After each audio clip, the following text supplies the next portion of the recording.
우리 영상으로 우리 수요 성경 공부를 같이 나누는데 우리 시편 몇 번을 덜 했지만 오늘은 잠언 우리가 같이 모여서 하기까지는 한 권씩 하는 게 좋을 것 같아서 우리 잠언하고 다음 주는 우리 전도사하고 그 다음 주는 아가스를 해서 이 시가스를 끝내려고 합니다. 우리 잠언 45페이지 밑에서 두 번째 줄 여러분 보시게 되면 혹시 가지고 있지 않으면 제가 우리 교회 홈페이지에 올려놓겠습니다. 교회 홈페이지는 여러분 주보 앞에 보게 되면 있습니다. 나중에 이 예배 마치고 나면 우리 단톡방에 우리 교회 홈페이지 주소를 올려놓겠습니다. 그리고 교회 소식을 여러분들이 잘 모를 텐데 교회 소식란에 교회 이 홈페이지에 들어가게 되면 교회 소식란에 주보 이 교회 소식 이 기쁨의 소식이라고 하는 그 란이 올라가 있습니다. 여러분 참고하시기를 바라는데 우리 이도관 박윤정 집사님 가정이 지난 토요일 날 포항으로 이사를 했습니다. 여러분 위해서 기도 많이 해주시기를 바랍니다. 그러면 우리 잠언서의 말씀을 우리 같이 보는데 잠언이 이 시가스가 많은 분들이 어렵다라고 이야기를 하는데 우리 같이 공부하면서 핵심을 붙들고 우리가 보게 되면 시가스가 어렵지가 않습니다. 특별히 잠언은 어렵지가 않습니다. 자, 우리 그러면 45페이지 밑에서 두 번째 줄 우리가 보면 잠언이라고 되어 있는데 우리 같이 읽죠. 잠언은 다윗의 아들 이스라엘 왕 솔로몬의 잠언이라 사고 시작된다. 우리 성경은 뒷페이지 솔로몬이 잠언 3천을 말하였고 그 모래는 1,005이라 말씀한다.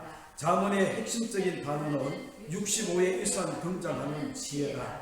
그런데 잠언이 말씀하고 있는 지혜는 철학적인 지혜가 아니라 1. 8장 30절에 이야기하는 창조자요 2. 9장 5절에 이야기하는 잔치에 초대하는 분이요 1장 23절에 이야기하는 나의 신을 부어주며 라고 하는 이 분을 이야기하는데 그러면 잠언의 지혜가 누구를 가리키는 건가? 여러분 결론으로 이야기하게 되면 여기 우리가 잠언에서 이야기하고 있는 이 지혜는요 예수 그리스도를 이야기합니다. 왜 예수 그리스도인가 하면 여러분 이사야서 11장 1, 2절에 보게 되면 이사야서 11장 1, 2절에 이새 줄기에서 한 삭이 나며 그 뿌리에서 한 가지가 나서 결실할 것이요 라고 이야기를 하는데 이새 줄기에서 한 삭이 나고 그 뿌리에서 한 가지가 났다라고 이야기하는 것은 메시아 그리스도를 예표하는 그런 예언이거든요. 그래서 계속 보게 되면 여호와의 신 곧 지혜와 총명의 신이요 모략과 재능의 신이요 지식과 여호와를 경외하는 신이 그 위에 강림하시리래 라고 이야기를 합니다. 거기에 중간에 보게 되면 여호와의 신 곧 지혜와 총명의 신이다 라고 이야기하는 이 지혜의 신, 여러분 1절에 이야기했던 이새 줄기에서 한 삭이 나고 그 뿌리에서 한 가지가 나는 그리스도를 이야기하는 거거든요. 그래서 또 우리가 한 걸음 더 나가게 되면 여러분 이 지혜는 그리스도다라고 이야기할 수 있는 게 뭔가 하면 이 창조자다라고 이야기를 했잖아요. 그리고 이 잔치에 초대하는 이 혼인잔치에 초대하는 그런 분으로 이야기를 하는데 여러분 성령을 우리 가운데 부어주시는 그런 이 분으로 이야기를 하는데 요한복음 1장에 보게 되면 태초에 말씀이 계시는데 그 말씀이 하나님과 함께 계셨다라고 이야기합니다. 하나님과. 그런데 그 말씀이 육신이 되어 우리 가운데 거하시네 라고 이야기하면서 예수 그리스도에 대해서 이야기를 하는 거거든요. 그래서 여기서 이야기하고 있는 잠언의 이 지혜는 누구를 가리키는 건가 라는 것을 이야기할 때에 한마디로 이야기하면 지혜는 그리스도예요. 요한복음 5장 39절을 늘 이야기를 하면서 했는데 이 모든 성경은 나를 가리켜 정언하는 것이다 라고 이야기했던 이 예수님 당시의 성경은 구약 성경이거든요. 누가복음 24장이 이야기하고 있는 모세의 글과 시편과 선지자의 글이라고 이야기할 때에 이 시편은 시가서 전체를 예표하는 거예요. 그러면 이 모든 것들이 다 나를 가리켜 정언하는 거다 라고 이야기하는 그런 모습처럼 여러분 이 잠언도 시편 속에 포함되는 이 시가서이기 때문에 그죠? 그러면 이 시가서 속에 잠언 속에서 누구를 발견해야 되는가 하면 우리는 잠언 그러면 일반적으로 이스라엘 유대인들이 이제 그 지혜를 모아놓은 이 뭐라 그러죠? 격언집이나 하나의 교훈집처럼 이렇게 생각할 수 있지만 그게 아니라는 거예요. 하나의 이 교훈집을 우리 가운데 주기 위해서 잠언서를 기록한 것이 아니고 이 자문을 통해서도 예수 그리스도를 증언하기 위해서 우리 가운데 보여주는 거예요. 그러니까 여러분, 이 문제에 들어가기 전에 저를 잠깐 보시면 이런 겁니다. 지금 우리 가정에서 예배 드리는 분은 지금 앞에 누가 있는지 모르시죠? 수많은 분들이 앉아 계세요. 일단 만을 가리키는 우리 예준이와 우리 장로님 가정과 그리고 이 정사모가 앉아 있는데, 우리가 욥기를 이야기할 때에 욥을 중간에 두고 하나님과 사람이 서로 이제 이 욥을 중간에 두고 대결하는 그런 모습처럼 이렇게 구도를 그렸잖아요. 마찬가지예요. 잠언도 내 아들아 내 아들아 내 아들아 라고 이야기하는 내 아들을 더 쉽게 이야기하면 솔로몬의 아들을 직접적으로 이야기하는 거지만, 한 걸음 더 나아가게 되면 예수 그리스도를 믿고 하나님의 아들 된 우리를 성도를 이야기합니다. 그러니까 이 내 아들아 라고 이야기하는 내 아들과, 그리고 난 다음에 지혜 그리스도와, 그리고 또 음녀라고 이야기하는 음녀가 나와요. 그러니까 이 지혜와 음녀 사이에 내 아들 성도가 있는 거예요. 그래서 이 지혜의 말을 듣고 우리가 이 여호와를 경외하고 지혜로운 자의 길을 가고 생명의 길을 갈 것인가, 아니면 음녀라고 이야기하는 이 사단의 말을 듣고 우리가 사망의 방으로 들어갈 것인가 라는 그런 이 대결이 구도가 이루어지는 거예요. 그러니까 여기에서 우리가 깨달아야 되는 게 뭔가 하면, 지혜는 예수 그리스도인데 결국은 이 잠언서를 통해서 우리가 예수 그리스도를 우리가 깨달아야, 찾아야, 발견하고 그분을 붙들어야 된다라는 것을 우리 가운데 보여주는 겁니다. 그러면 여러분, 우리 46페이지에 여기 오시면 이제 360번 1장 7절 잠언입니다. 여러분 잠언을 펴놓으시고 1장 7절에 지식의 근본이 무엇이라고 말씀하는가 라고 이야기를 하는데, 1장 7절은 잠언 전체를 대표하는 하나의 핵심 구절이에요. 우리 같이 읽습니다. 여호와를 경외하는 것이 지식의 근본이거늘 미련한 자는 지혜와 훈계를 멸시하느니라 라고 이야기합니다. 여러분, 여호와를 경외하는 자는 지식의 근본이다 라고 이야기를 하는데, 거기 미련한 자가 나오잖아요. 미련한 자는 지혜와 훈계를 멸시한다. 지혜가 아까 이야기했던 것처럼 예수 그리스도를 멸시하고, 그리고 이 훈계, 예수 그리스도의 말씀을 멸시하는 그런 이 모습이 미련한 자라는 거예요. 그런데 여러분 1장 5절에 보게 되면 미련한 자와 대조되는 한 또 사람이 나오죠. 지혜 1장 5절을 보시게 되면, 지혜 있는 자는 덥고 학식이 더할 것이요 명철한 자는 지혜를 얻는다라고 이야기를 하면서, 여러분 1장 1절부터 6절까지는 서론이거든요. 서론이에요. 이 잠언을 기록하고 있는 그 목적을 우리 가운데 이야기를 하는데, 여러분 그것까지 설명하면 오늘 잠언을 다 할 수 있을지는 모르겠는데, 일단 1절부터 6절까지는 잠언을 기록한 목적이다라는 것을 깨닫고 난 다음에, 여러분 지혜 있는 자는 듣고 하나님 말씀을 듣고 난 다음에 학식이 더하는 거예요.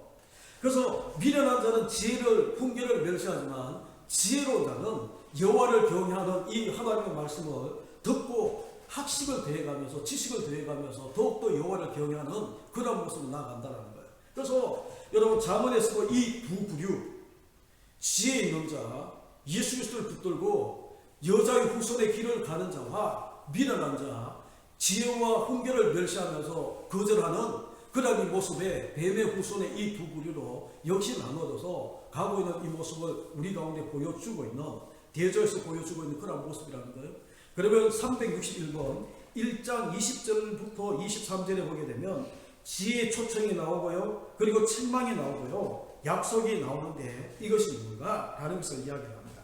그러면 여러분 지혜의 초청은 1장 20절 21절이에요. 한번 같이 보시죠. 지혜가 길거리에서 부르며 광장에서 소리를 높이며 시끄러운 길목에서 소리를 지르며 성문 의기와 성중에서 그 소리를 발하여 이르되 라고 이야기를 하면서 지혜가 내 아들들을 초청하는 겁니다.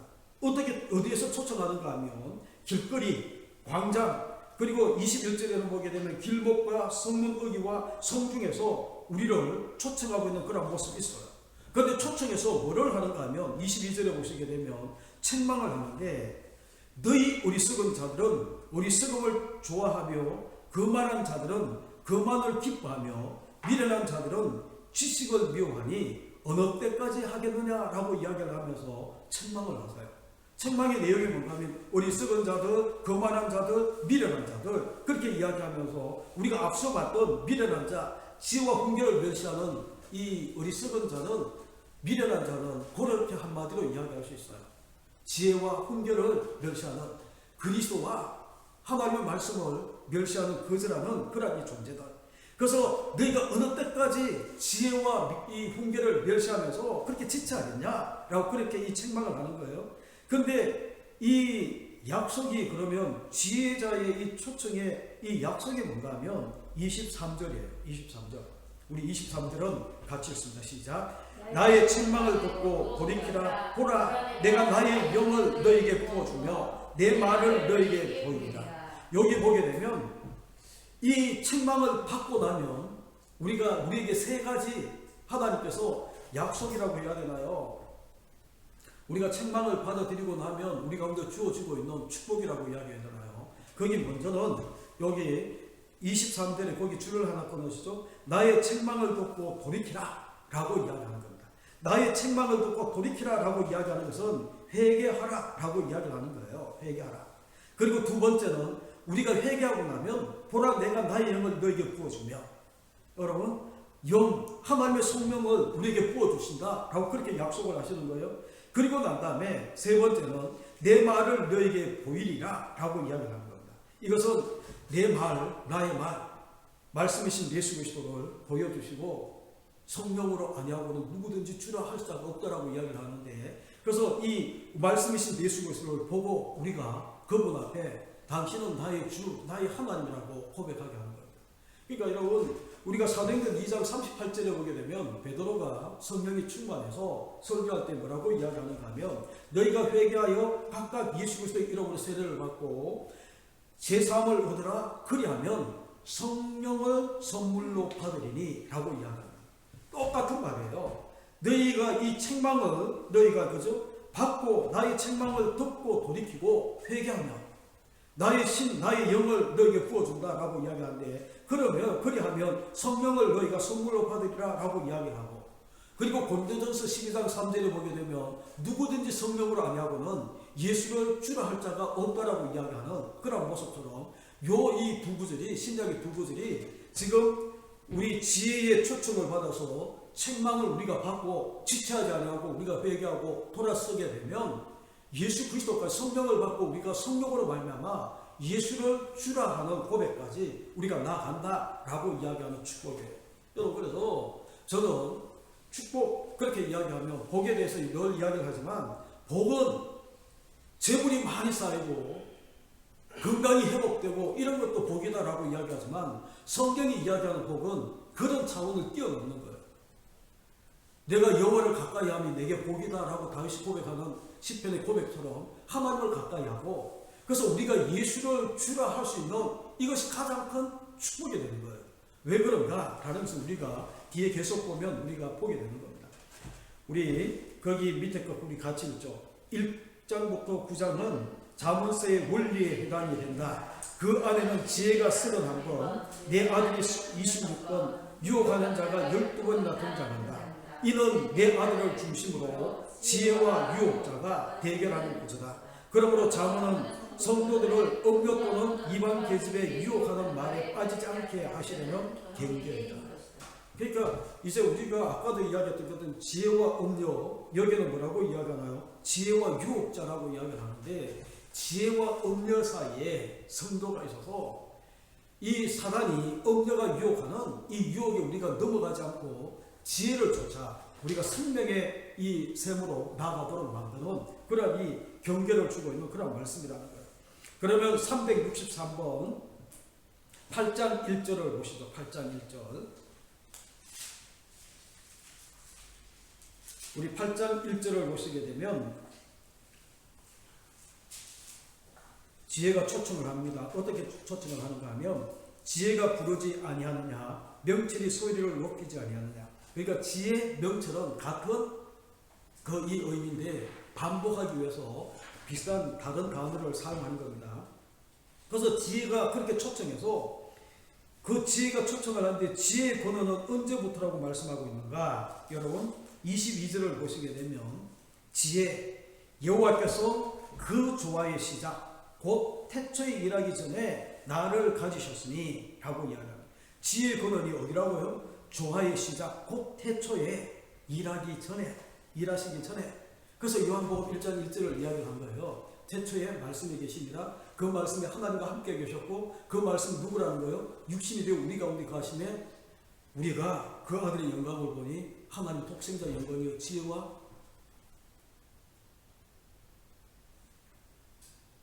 그래서 우리가 거기에 보시게 되면 지혜의 근원은 태초에 모든 것들이 태초에 일하시기 전에 있었던 그 모습이라는 거예요. 그러면 364번 지혜가 초청을 하는데 무엇이라고 호소를 하는가? 17절을 보시면 17절 우리가 잘 아는 구절이죠. 같이 읽습니다. 시작. 나를 사랑하는 자들이 나의 사랑을 입으며 나를 간절히 찾는 자가 나를 만날 것이다. 여기서 나는 지혜를 이야기해요. 지혜. 다시 이야기하면 우리가 신약으로 바꿔서 이야기하면 예수 그리스도. 그래서 예수 그리스도를 사랑하는 자들이 예수 그리스도의 사랑을 입는다라고 이야기를 해요. 그래서 예수 그리스도를 간절히 찾는 자가 예수 그리스도를 만날 것이다. 그러니까 구약으로 이야기하면 하나님을 사랑하는 자들이 하나님의 사랑을 입으며 하나님을 간절히 찾는 자가 하나님을 만나게 된다라고 이야기하는 거예요. 그리고 365번 9장 1절로 3절에 지혜가 초청을 합니다. 너는 와서 무엇을 얻으라고 말씀하고 있는가? 여러분 9장 1절을 보시죠. 9장 1절. 지혜가 그의 집을 짓고 7 기둥을 다듬고 지혜가 초청을 하는 거예요. 근데 이 지혜가 집을 짓고 7 기둥을 다듬고 근데 이 집을 짓고 7 기둥을 다듬는다라고 이야기할 때에 7 기둥은 계시록 1장 20절에 보게 되면 7 금촛대가 나오고 7 별이 나오는데 곧 교회를 이야기하는 거거든요. 7 교회. 7 별은 그 7 교회의 사자, 주의 종들을 이야기하는데 그러니까 이 집을 짓고 7 기둥을 다듬었다라고 이야기하는 것은 신약으로 이야기하게 되면 하나님이 교회를 세우는 거예요. 교회를 세우는 거예요. 그런데 왜 1절에 교회를 세우는가 하면 집을 짓는가 하면 집을 짓는 목적이 2절에 나와 있어요. 짐승을 잡으며 포도주를 혼합하여 상을 갖추고 자기의 여종을 보내어 성중 높은 곳에서 불러 이르기를 이라고 이야기를 하면서 지혜가 초청을 그렇게 했어요. 잔치하기 위해서 집을 지었어요. 신약으로 이야기하게 되면 이 예수 그리스도의 혼인잔치에 참석하게 하기 위해서 주님의 몸된 교회를 이 땅에 세우는 거예요. 그죠? 그렇게 해서 우리를 지혜자가 그곳으로 다 불러 모읍니다. 자기의 여종을 보내서 자기 여종은 주의 종들을 이야기하는 거거든요. 곧 이야기하면 하나님의 복음을 전하는 모든 사람들을 다 이야기를 하는데 그렇게 보내어서 다 성중 높은 곳으로 다 불러들이는 거예요. 그래서 그렇게 해서 너는 와서 무엇을 얻으라고 이야기를 하는가 하면 6절을 보시죠. 6절 같이 읽습니다. 시작. 어리석음을 버리고 생명을 얻으라. 명철의 길을 행하라 하느니라. 뭐를 얻으라고요? 생명을 얻으라. 그런데 생명을 얻는데 4절 5절에 보게 되면 지혜의 초청을 받아서 어떻게 생명을 얻는가 하면 4절 5절 어리석은 자는 이리로 돌이키라. 또 지혜 없는 자에게 이르기를 너는 와서 내 식물을 먹으며 내 혼합한 포도주를 마시고 라고 이야기를 하는데 먹으며 마시고 여러분 요한복음 6장에 보게 되면 우리가 나는 예수님 뭐라고 이야기합니까? 하늘로부터 내려온 산떡이다. 그죠? 그리고 난 다음에 또 이 신령한 음료라고 자기를 소개하면서 마태복음 26장 26절로 28절에 가게 되면 예수님이 잡히시기 전에 제자들을 다 불러 모아놓고 난 다음에 최후의 만찬을 베푸세요. 성찬을 베푸시면서 하시는 이야기가 떡을 떼면서 이것은 너희를 위하여 찢기는 내 몸이다. 받으라 먹으라 라고 이야기를 해요. 그리고 난 다음에 잔을 나누시면서 너희를 위해서 흘리는 언약의 피다 마시라 라고 이야기를 하거든요. 그래서 이 살을 먹고 마시지 않으면 생명이 없다라고 이야기해요. 그래서 여러분 지금 생명을 얻으라 라고 이야기를 하는 것은 지혜 초청을 받아서 예수 그리스도의 살을 먹고 예수 그리스도의 피를 먹는 거예요. 그리스도를 먹고 마심으로 우리가 생명을 누리는 거예요. 그게 지금 신약에 나와 있는 그 성찬의 그 의미를 우리 가운데에 그렇게 보여주고 있는 내용인 것을 우리가 보게 되는 겁니다. 그러니까 교회에서 우리가 말씀을 먹이는 것은, 말씀을 먹는 것은 그리스도를 먹는 거예요. 우리가 성찬을 통해서 떡을 떼고 포도주를 이 잔을 나누고 하는 것은 그런 모든 예표적인 그런 모습으로 우리가 생명을 누리는, 생명을 얻는 그런 모습으로 우리 가운데 이야기를 하는 겁니다. 그래서 거기 나와 있는 우리 집을 짓고 7기둥을 다듬어서 잔치를 베풀고 있는 이 모습을 거기 우리 밑에 거 같이 읽죠. 시작. 9장 1절로 5절은 주님의 천국잔치 비유를 연상케 한다라고 이야기를 하면서 우리 가운데에 이것이 바로 주님의 천국잔치를 우리 가운데 보여주고 있는 그런 모습이라는 거예요. 그러니까 여러분 이해가 여기까지 되셨는지 모르지만 지금 지혜, 여호와를 경외하는 자, 그죠? 지식의 근본이다라고 지혜로운 자는 여호와를 경외하게 되어 있어요. 예수 그리스도를 우리가 가지게 되면, 예수 그리스도를 우리가 믿게 되면 하나님을 경외하게 되어 있어요. 하나님을 경외하게 되면 어떤 일들이 생겨나는가 하면 그분의 초청을 우리가 받아서, 그분이 베풀고 있는, 만들고 있는 그 집에 들어가서 천국 잔치에 들어가서 먹고 마시면서 생명을 얻게 되는 그런 모습이다라고 이야기를 하는 겁니다. 그런데 366번에 보게 되면 2장 16절에 지혜 초청과 대조적으로 누구 유혹이 있는가? 여러분 2장 16절을 한번 돌아보시죠. 지금까지는 지혜 초청을 우리가 봤다면 이제 이 음녀의 유혹을 우리가 보게 될 텐데 2장 16절을 보시죠. 같이 읽습니다. 시작. 지혜가 또 너를 음녀에게서 말로 호리는 이방 계집에게서 구원하리니. 지금 음녀가 등장하죠. 이방 계집이 나오죠. 그런데 이 음녀와 이방 계집은 이 뱀의 후손의 계열이에요. 결국은 이제 계시록 저기 19장에 가게 되면 큰 음녀 곧 사단에 대한 이야기가 쭉 나오는데 여러분 여기서 보게 되면 지금 이 음녀 이방 계집의 이 유혹이 그 가운데 있다라면서 우리 가운데 이야기를 하는 겁니다. 그러면 여러분 10절로 올라가셔서 한번 거기 오시게 되면 지혜가 내 마음에 들어가며 지식이 내 영혼을 즐겁게 할 것이다. 지혜가 하는 가장 우선적인 일이 뭔가 하면 우리 마음에 들어오는 거예요. 그 이름을 믿는 자, 그 영접하는 자, 곧 그 이름을 믿는 자는 그렇게 이야기하면서 영접하고 우리가 받아들이게 되면, 그죠? 받아들이게 되면 어떤 일들이 일어나는가 하면 11절에 건실이 너를 지키며 명철이 너를 보호하며, 내 속에 들어온 이 지혜 예수 그리스도가 우리를 지키고 보호하는 거예요. 그러면서 12절에 악한 자의 길과 폐역을 말하는 자에게서 우리를 건져내며 구원한다라는 거예요. 그러면서 우리가 보고 있는 16절에 지혜가, 우리 마음에 들어온 이 지혜가 결국은 음료와 말로 호리는 유혹하는 이방 계집에게서 우리를 구원한다라고 이야기를 하는 겁니다. 그러니까 이 구원하심이 결국 우리 마음속에 들어와 있는 지혜, 10절에 이야기하는 지혜가 내 마음에 들어가며 라고 이야기하는 예수 그리스도를 영접하고 믿는 그 가운데 들어온 그런 모습을 이야기하는 거고, 그러면 367번 7장 25절에서 27절, 7장 25절을 보시죠. 음녀에게 미혹되면 어떻게 된다라고 경고하는가?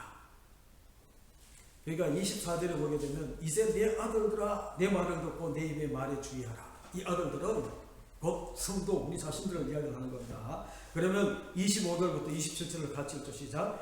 내 마음이 음녀의 길로 치우치지 말며 그 길에 미혹되지 말지어다. 대저 그가 많은 사람을 상하여 엎드려지게 하였나니 그에게 죽은 자가 허다하니라. 그의 집은 서울의 길이라 사망의 방 내려가느니라. 그 이야기합니다.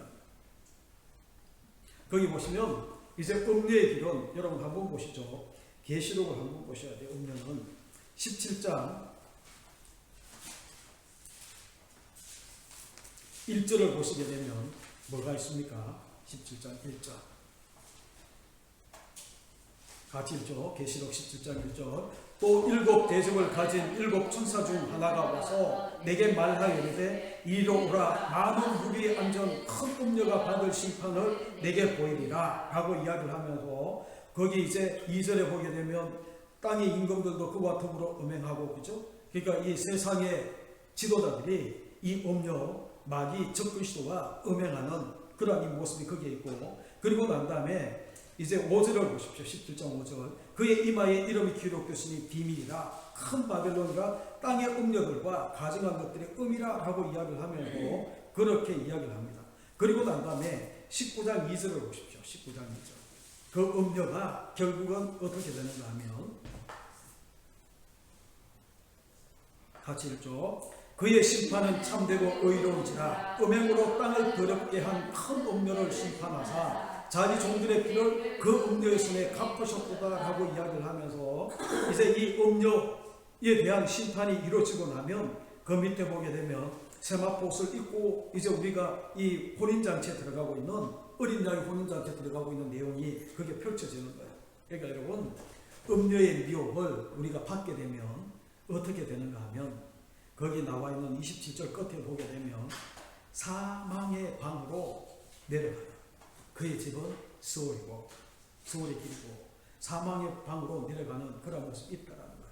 368번에 보게 되면 고린도후서 11장 3절에 이런 미혹은 언제부터 시작되었는가? 언제부터예요? 사도 바울이 고린도후서 11장 3절에 이렇게 이야기합니다. 뱀이 그 관계로 이화를 미혹해 한 것이 한 것 같이 너희 마음이 그리스도를 향하여 진실함과 깨끗함을 떠나 부패할까 두려워하노라 라고 이야기를 하면서 뱀이 에덴 동산에서 하와를 미혹한 것 같이 라고 이야기합니다.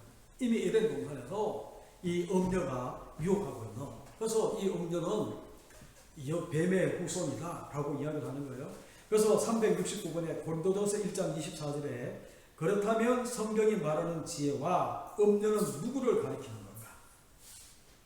고린도전서 1장 24절에 보게 되면 오직 부르심을 입은 자들에게는 유대인이나 헬라인이나 그리스도는 하나님의 능력이요 하나님의 지혜다라고 이야기를 하면서 그리스도는 하나님의 능력이요 하나님의 지혜, 지혜는 그리스도를 이야기해요.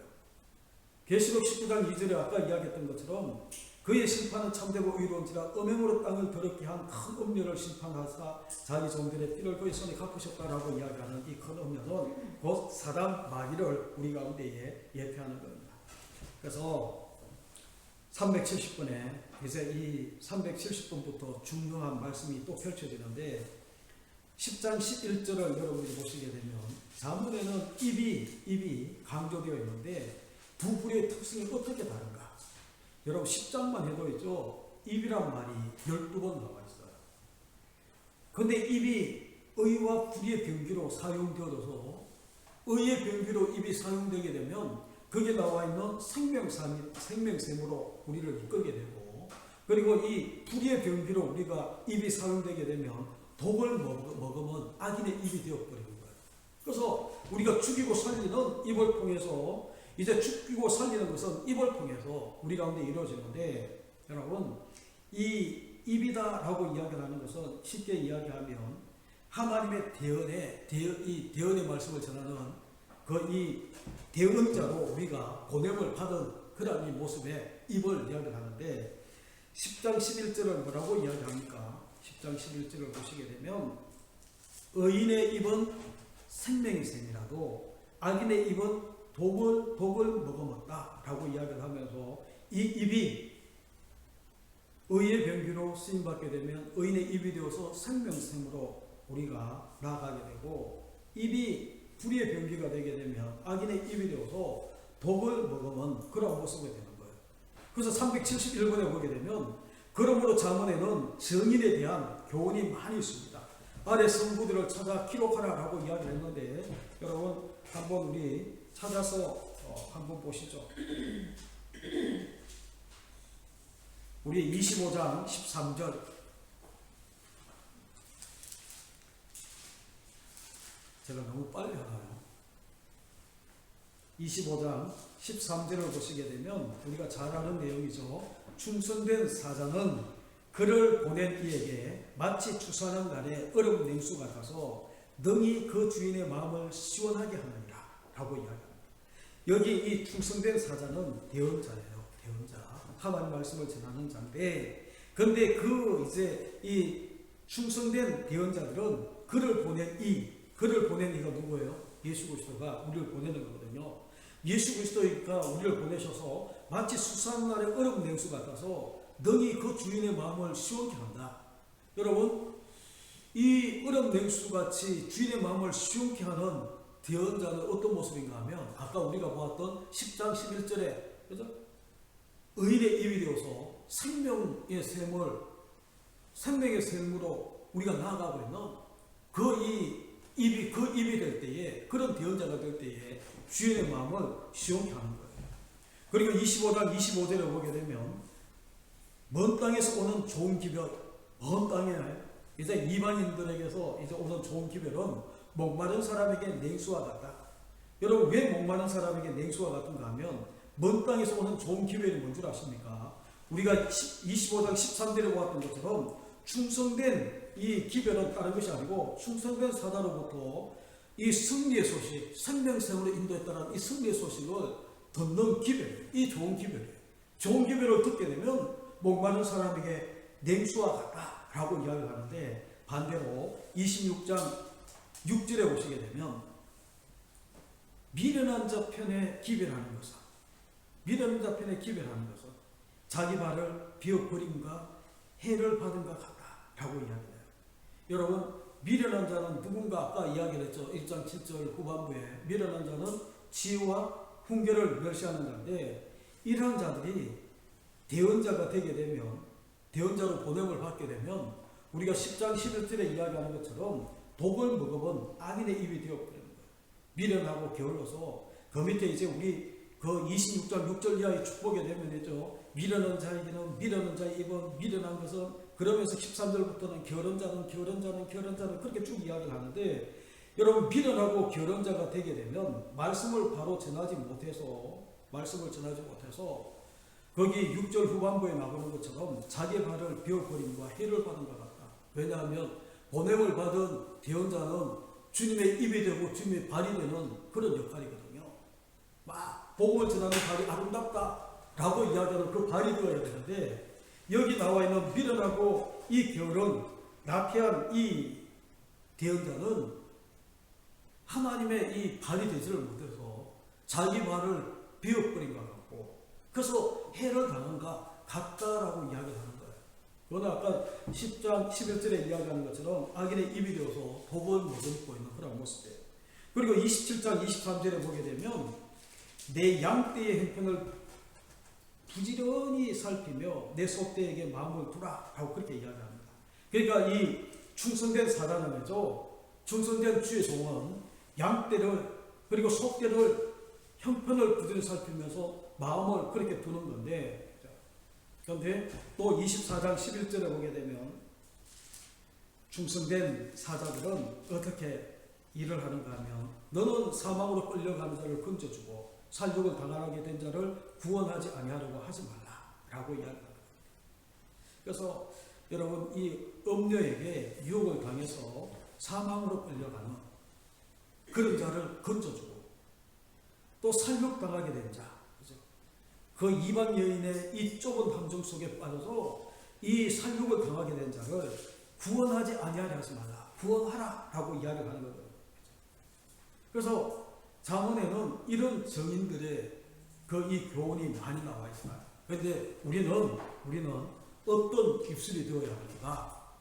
결론은 뻔하죠. 충성된 사자가 되어서 그 의인의 입이 되어서 생명샘으로 사망으로 끌려가는 자도 구원되어야 되고, 그 이방 여인에게 유혹당해서 살육을 당하게 된 자도 구원해야 되는 그런 이 주의 종이 되어야 되는 겁니다. 그런데 이제 47페이지를 여러분들 보시죠.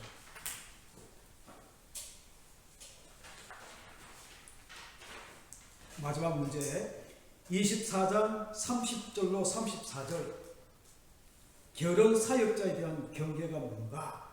여러분, 똑같은 말이 6장 6절로 11절에 나와 있어요. 결혼자는 개미 가서 지혜를 배우라라고 이야기를 하면서 내가 결혼자의 밭과 지 없는 자의 포도원을 지나보면서 쭉 이야기를 하면서 그 내용들, 내가 좀 더 자자, 좀 더 졸자, 손을 모으고 좀 더 누워있자, 내 빈공이 강도같이 오고 내 공핍이 궁사같이 이런다라고 이야기하는 말이 6장에도 나와 있어요. 6장 10절 11절에.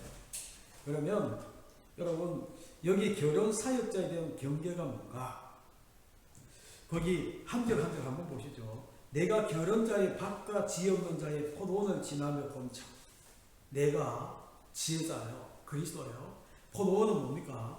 이사야서에 보게 되면 이사야는 교회를 포도원에 많이 비유합니다. 그래서 이사야서 5장 4절에 보게 되면 내가 좋은 포도 맺기를 기다렸거늘 덜 포도를 맺힘이 어찌미뇨라고 그렇게 책망을 하거든요. 그렇죠? 그래서 이 그런 포도원, 그러니까 이 결혼 사역자, 지혜 없는 사역자의 이 섬김에 대해서 이야기를 하는데, 그렇게 되게 되면 가시덤불이 그 전부에 덮어지고 지면이 거친 풀로 덮여져서 돌담이 무너져 있고, 그래서 이 모습을 보고 난 다음에 황폐되어 있는 그런 모습이에요. 내가 보고 생각이 깊었고 내가 보고 훈계를 받아노라. 그러면서 이제 주고 있는 그 훈계와 그 이 교훈이 뭔가 하면, 네가 좀 더 자자, 좀 더 졸자, 손을 보고 좀 더 누워있자 하니 내 빈공이 강도와 같이 오고 내 궁핍이 군사같이 이르리라 라고 이야기를 하면서, 여러분 우리가 이 겨울에 그렇게 하게 되면 강도, 빈궁과 궁핍은 강도와 군사같이 이른다라고 이야기하는 것은 악의 세력이 이렇게 강도나 군사같이 갑자기 우리 가운데 몰아닥치는 그런 모습을 이야기하는 거예요. 악의 세력이 그렇게 몰아붙이는 거예요. 그런데 여러분, 우리가 여기서 하나 깨달아야 되는 게 있어요. 우리가 여기 좋은, 아까 이사야서 5장 4절에 이야기하는 내가 좋은 포도 맺기를 기다렸거늘 덜 포도 맺힘이 어찌미뇨. 겨루고 나태한 이 주의 종이 포도원을, 교회를 그렇게 관리 못해서 이 덜 포도 맺힘이 어찌미냐 라고 탄식하는데, 여러분 한국에를 찾아보세요. 요거하고 반대되는 구절이 있는데, 이사야서 27장 그 두 페이지를 열시면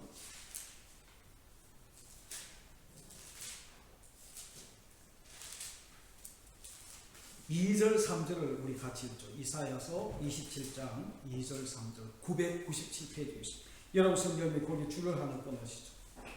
2절 3절 같이 읽습니다. 시작. 그날에 너희는 아름다운 포도원을 두고 노래를 부를지어다. 나 여호와는 포도원지기가 되며 때때로 물을 주며 밤낮으로 간수하여 아무든지 이를 해치지 못하게 하리로다. 아멘. 거기 4절에는 나는 포도원에 대한 노함이 없나니 찔레와 가시가 나를 대적하여 싸운다 하자 내가 그것을 밟고 모아 북살이라 라고 이야기를 하면서 있죠. 이 27절 2절 3절이 우리가 다 마치고 난 다음에 불러야 되는, 주님 앞에 나갈 때 불러야 되는 노래거든요. 우리가 그렇게 충성된 사자가 되어서 먼 땅에서는 좋은 기별의 소식을 가지고 승리의 소식을 가지고 가서 죽어가는 많은 생명들, 음녀에 빠져서 미혹에 빠져 죽어가는, 사망에 있는 그들을 건져내고 구원하는 그런 모습을 이제 이사야는 이렇게 이야기하거든요. 나 여호와는 포도지기가 되며 때때로 물을 주고 밤낮으로 간수하여 아무든지 이를 해치지 못하게, 그렇게 해서 아름다운 포도원의 노래를 우리가 가지고 주님 앞에 써야 된다라고 이야기를 하는 모습이 그게 있거든요. 그래서 여러분, 우리가 눈여겨보셔야 되는 게 다른 게 아니에요. 여기 나와 있는 모든 한 구절 한 구절 가지고 다 설명하기나 자문을 가지고 다 이야기하기 힘들지만, 이런 것들을 가지고 우리가 가만히 보게 되면, 구속사의 관점에서 보게 되면 잠언서에도 창세기 3장 15절에 여자의 후손과 뱀의 후손이 나오죠. 그렇죠? 두 줄기가 흘러요. 그리고 난 다음에 의인의 길이 나오고 시편에 나오는 의인의 길과 악인의 길이 또 흘러요. 그리고 난 다음에 생명의 길과 사망의 길이 또 펼쳐지고, 의인의 집이 나오고 악인의 집이 나오고 생명샘이 나오고 그리고 사망의 방이 나오는 그런 이 모습으로 쭉 펼쳐지고 있는 두 큰 세력이 다투고 있는 이 모습을 잠언서도 우리 가운데 보여주는 거예요. 지금 우리도 똑같아요. 아들이 여기 있지만 지혜 그리스도와, 지혜자이신 그리스도와 음녀의 사단이 우리를 중간에 두고 대적하는 모습이에요. 욥을 중간에 두고 하나님과 사단이 대결하는 모습처럼 그렇게 이야기해서, 여러분 사단과 음녀가 하나님의 대적자가 될 수 있는 자리는 없어요. 그런데 우리를 두고 미혹하며 그렇게 싸우는 거예요.